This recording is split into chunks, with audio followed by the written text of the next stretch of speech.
Got a great show for you today as Mike LaFleur trying to take the heat off the embattled head coach of the Jets. We didn't call timeout, and that's my fault, except my main man. You're sitting up 500 feet above the field. You couldn't have called the timeout if you wanted to. Plus, Julius Randle's got to go. Good afternoon, Evan. How are you today, Ken? I love there's nothing I enjoy more than when you jump off a bandwagon. Yeah, I'm done with him. Whether it's Mike White or Julius Randle or Garrett Cole. Bing bong. Bing bong. Julius Randle's got to go. Listen, just memo to the Knicks. Now, I'm going to tell you something they already know.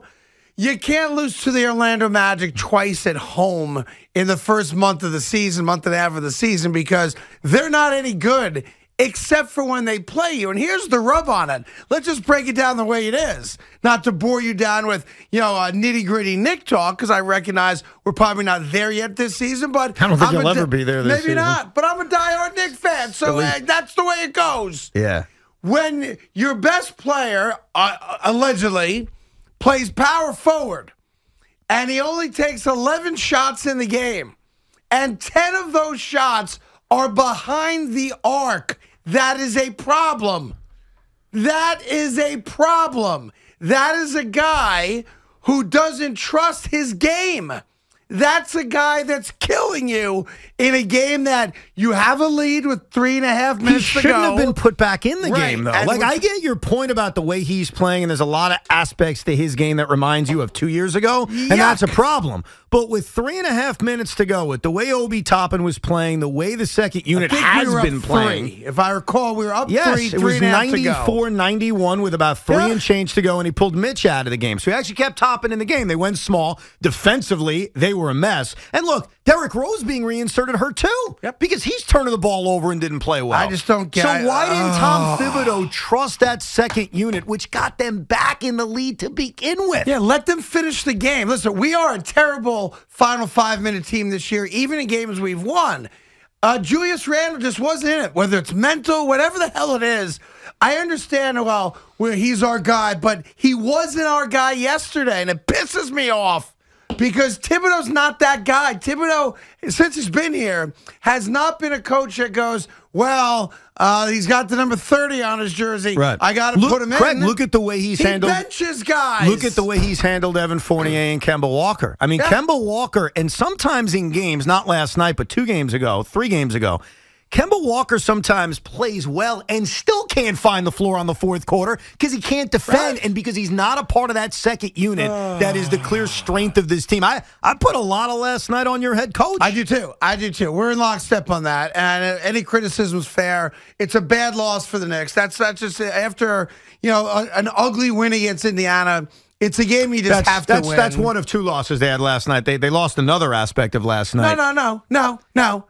They lost the game. Well, they also lost the attendance battle with the Brooklyn Nets. They had 63 people. 300 people. By the way, Knicks fans, I'm playing with you. I swear to God, I'm kidding. So I'm just pissed off because that's a game you got to win, man. Yes. That's a game that when you look back on the season, you're embarrassed by that loss after the home and home when you blew them out in Orlando, came back a few weeks ago and lost at home. And I'm saying to myself last night, all right, this is the make good game. You do what you got to do, take care of business. This is not a good basketball team you're playing against. Thibodeau did not coach well last night. Randle has not played well for a while now. Last night, he's Randle from 2 years ago. Worst game of the year. I mean, isn't that really what he is? Remember 2 years ago, his first year here, when most Knicks fans wanted to trade him and get rid of him, especially after the Obi Toppin draft pick. And then last year, he was amazing. I mean, we all give him credit for that. Besides the playoffs, he's reverted back to that guy because he's also really tentative. Right. He doesn't trust himself right now. He doesn't trust himself. He's not good defensively. He wasn't good defensively last year either, but he was able to overcome that. And look, their best player this season has essentially been Derrick Rose, but not last night. Yeah, Derrick Rose had one of his worst games as a Knick. I mean, R.J. Barrett's the best player on this team right now. Well, not last night. He missed all 7 threes he took. Not last night, but overall, whatever. It's not a referendum yet on Knick basketball because, listen, here's the problem. But Craig, blah. let's look ahead real quick because it's a problem. They play the Rockets on Saturday. That you would think is a layup. Their schedule really stiffens up. When you look at some of the competition. Yeah, after they're going to have to Thanksgiving deal is no with. joke. And so you have to wonder, what are we looking at come the first of the year with this team? What are they? I think both of us looked at them even after the excitement of opening night and said, hey, they're a playoff team. They're a 45 to 48 win team. I don't know if they are. I don't know. I really don't know what they are because of games like last night. It boggles my mind. It really does. And it's very frustrating because, as you know, and we've seen it, it's like, I view the Knicks a couple times this year the same exact way I kind of view the way we reacted to the one game Mike White played for the Jets. We're starved. Yes. Yeah. And like you saw, like the whole Bing Bong thing, it's cute, it's great when you win.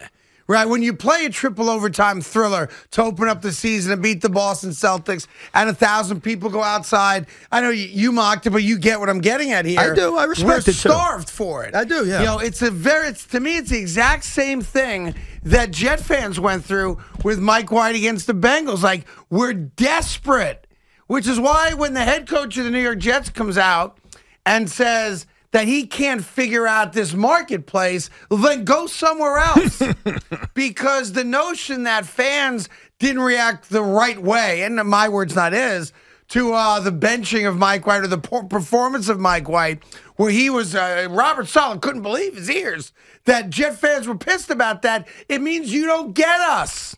And Knicks fans and Jet fans are the same animal. We are desperate. We're anorexic. We are starved for something. So much so that we bought into the notion as Jet fans that Mike White might very well be our Tom Brady. Yeah. Right? Yes. As Knicks fans, we bought into the nonsense that Julius Randle is capable of having back-to-back MVP-level years. And here's our reality.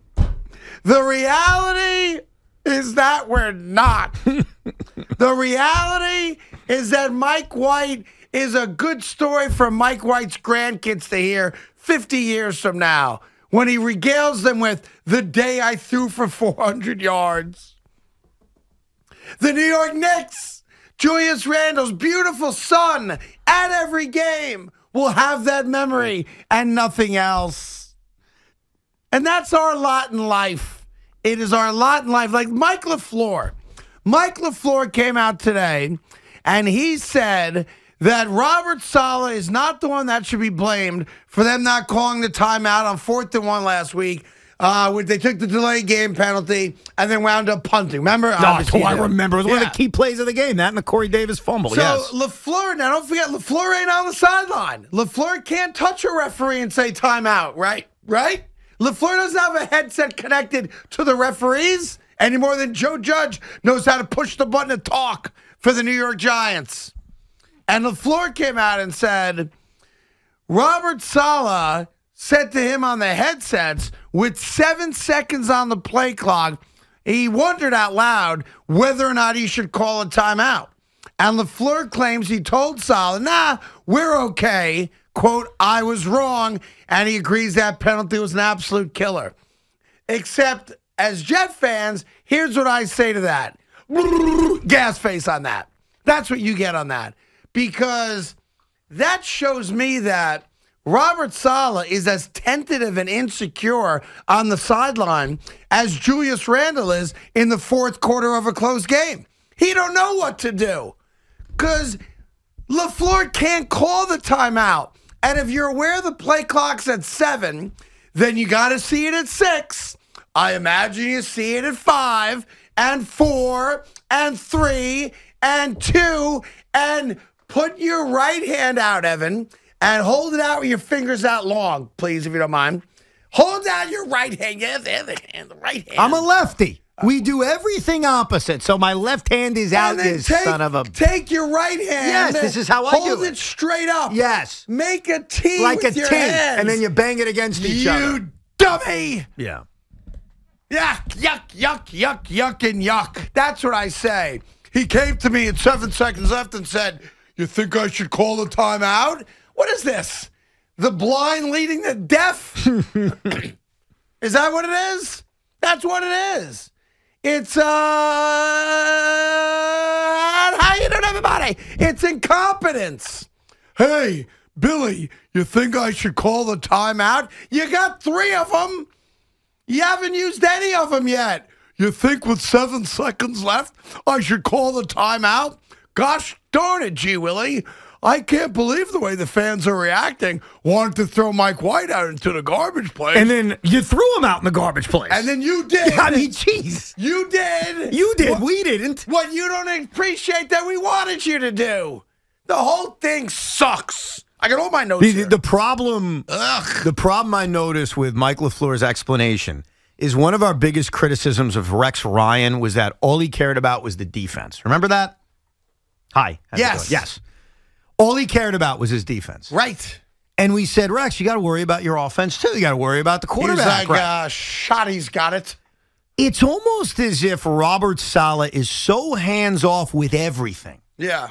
To his detriment. So I loved when he said, I'm a CEO head coach. The problem is, it seems like he's hands-off in the quarterback room. He didn't tell Mike White he was playing 2 weeks ago. Remember that whole story? It wasn't him. That's right. He's hands-off with the defense. Jeff Ulbrich, he knows what he's doing. He'll call the plays. He's hands-off with the OC where he says, hey, 7 on the clock.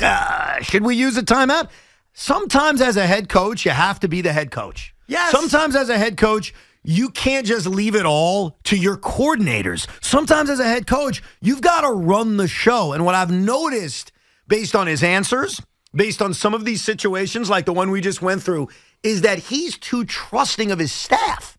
Like, he's got to trust himself and be a head coach. And I've noticed that over a few different scenarios, including this one with the timeout LaFleur. Which way did he go? Which way did he go? Which way did he go? Just do it. Yeah. Just do it. You know the clock is going down. Call the timeout. You're the head coach. Like, hey, Mike, 7, 6. You think I should call timeout here? Just do it. Like, what are you asking Mike LaFleur for? Mike LaFleur's 500 feet in the air in the coach's box. Well, you call the timeout, you dummy. It's the same thing with all aspects of this team. There's a level of... I don't know about the quarterbacks. I haven't gotten to that yet. Like, his approach is so anti-Rex Ryan in a bad way. But here's the other thing, Evan. It's anti the guy we bought into. Yes, that too. Here's one of the problems I have. An image being everything is not fair. I get that. But I have not yet seen Robert Saleh on the sideline of a single Jet game the way I saw Robert Saleh on the sideline of every single 49er game when he was defensive coordinator. Where did that guy go? That's the guy we got turned on by.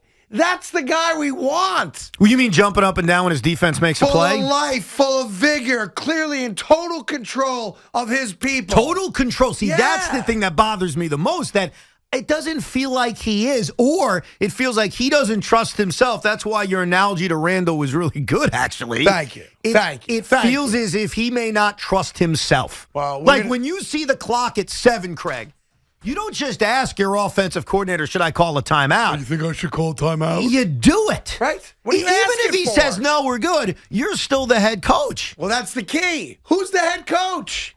He's the head coach. You think I should call timeout? Like, here's the best comparison I have for our world. You think I should take a break? I'll take a break when I'm good and want to take a break. I don't ask him. I do what I want because I'm the head coach. You're the head coach, right? Bad example. I don't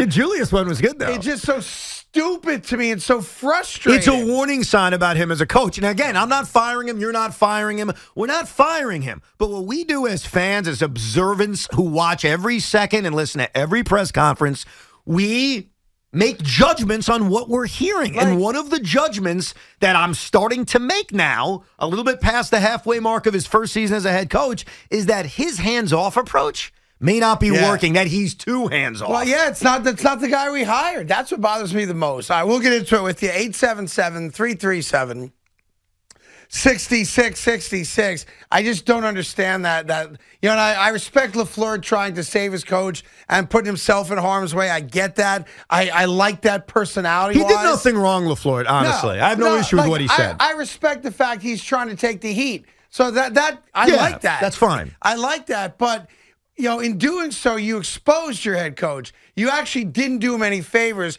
because you made your head coach look as if the moment's too big for him. And Craig, does this go along? Because this is the way I feel, that his flip-flopping on the quarterback, on Mike White, like his moving with the wind day by day, shows a guy who fits this, who doesn't trust himself. Yeah, that's why we couldn't figure out how come his view on Mike White last Monday was so different than his view on Tuesday. Yeah. What changed over 24 hours? Guy whips in the wind. And so it's as if he doesn't trust his ability to be the head coach and the decision maker of this football team. Well, we got lots to do. Obviously, Jets and the Knicks debacle last night. Just wouldn't it be nice to have 1 month where everything goes New York's way? I don't care if it's the Nets, the Knicks, the Yankees, the Mets, the Jets, the Giants. Like, can't we get a couple weeks?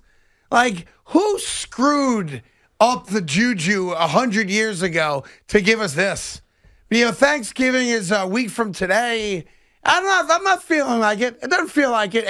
The weather does not make me feel like it. I need to get a little bit colder to really have a good Thanksgiving. But you follow my point. Like, someone screwed the pooch years ago, and we're paying for it. It's called karma. The Giants-Patriots second Super Bowl. That was the moment that screwed everything up. Yeah, you think so? Yes. All right. I'm convinced of that. Well, we'll get into it with you. Knicks and Jets out of the gate. We got a lot of baseball later today as well.